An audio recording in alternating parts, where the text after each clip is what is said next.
Let's talk about the responsibilities of the various components of an application that is using the authorization code grant. Here we have a simple application. It's a to-do application that uses the authorization code grant. We have on the left our client. We have at the top an OAuth and user management platform. We have an application backend, and we have a to-do API, which is what we really are interested in. This client wants to get access to the to-do API. As a developer, what parts of the system are you responsible for and what parts are provided for you?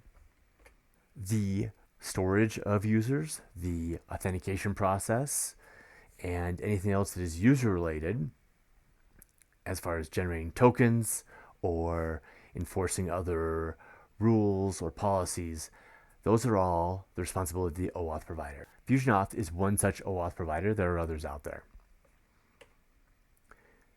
The application developer is responsible for both creating the client that is going to interact with the APIs and building the to-do API. From an authorization standpoint, the to-do API needs to be able to validate the token that is passed to it.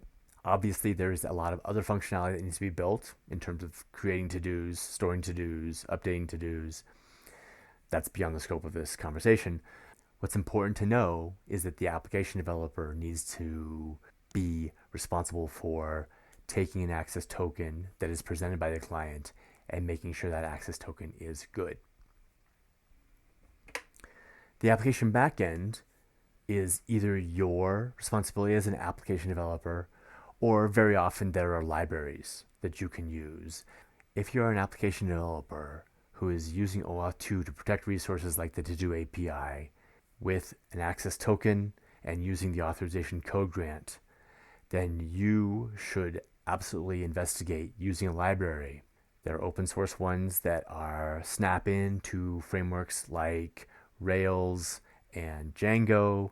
There are other ones that are built into runtimes. Almost every major language has multiple ways to handle the authorization code grant exchange. Thank you.